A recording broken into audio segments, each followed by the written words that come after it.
Hello, all. Recently, I attended a silent meditation retreat based on the Vipassana tradition, which is basically the mindfulness meditation. And I have received a lot of questions about that from people who know me, especially people who know me and my tenure in science, data, and engineering. They are wondering about my interest and passion for the mindfulness. And they would like to know how scientifically I am making sense of this. So, in here today, I'm going to share with you the science of mindfulness and the brain and why I'm so drawn into this field. Um, Basically, let's understand the fact that our brain, in order for it to work, it has an electrochemical nature. So, by electrochemical nature, you have to consider we have the chemical components and we have the electrical components. The neurons, the way they talk to each other is through electricity, that the exchange of information happens through the electrical currents. Now, consider that we have millions of neurons, and each of them, say, is making 10,000 connections every second. So we are talking about 10 to the power of millions of connections per second. So there is a lot of electricity exchange happening in here. Now, imagine these kind of connections, they need to, in order to have a healthy balance, they need to be integrated together. Guess what? If what Guess what happens if this integration does not happen? It's very obvious that we will be leading into chaos or rigidity. Now, what is important in here to understand is the fact that all research and science has shown all the psychiatric disorders that we see on the spectrum, from schizophrenia and bipolar and more severe kind of disorders to anxiety and depression and less severe disorders that can be even mild and cannot interrupt a person's life severely, they are all stemmed from the fact that brain is experiencing chaos or rigidity. So the solution to all this spectrum of psychiatric disorders is the integration in the brain that needs to happen.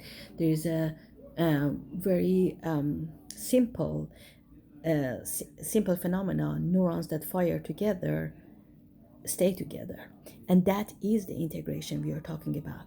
So how does mindfulness come into the game?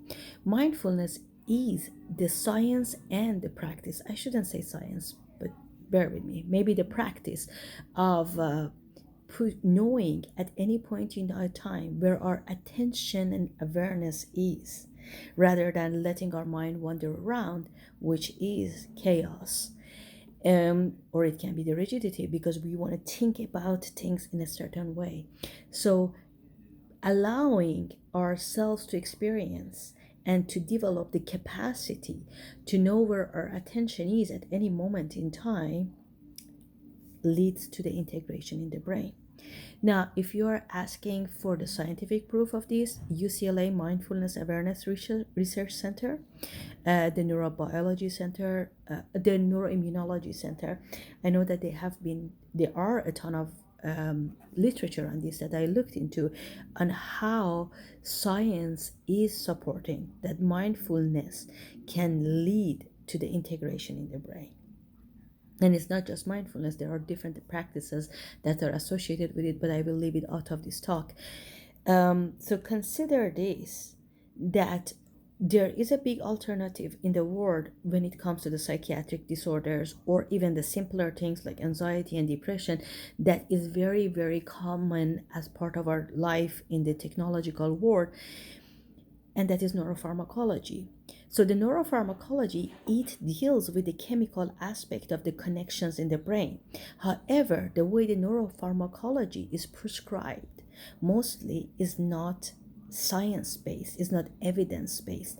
Not many people get a mapping of the brain before they decide to see what kind of a medication they are prescribing to a person with any kind of situation.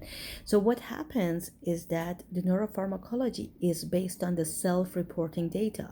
So, self reporting data cannot always lead to be the most accurate set of data, especially when we are dealing with hard times and things are not really moving the way we expected it to move.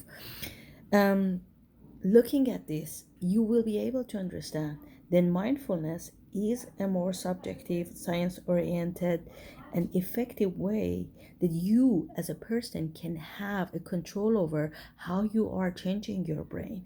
Now, some of you might be thinking, our mind thinks, our brain makes our mind work.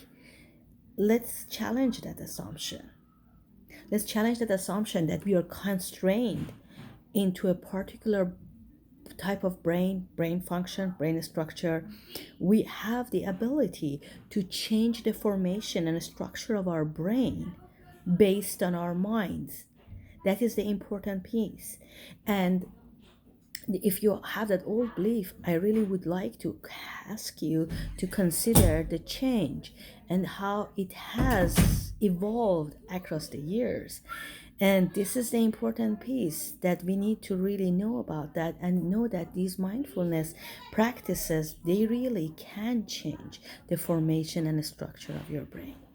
Let's just stay with that topic. If you have more questions, please don't hesitate to ask me. As you can see, I am very passionate about this subject. I have used mindfulness personally to deal with the change in the formation and structure of my own brain, and I have the evidence. So, this is a very important subject for me. If you have any questions, or if I can help you anyway to really bring this practice into your life, please don't hesitate to contact me. Have a great day.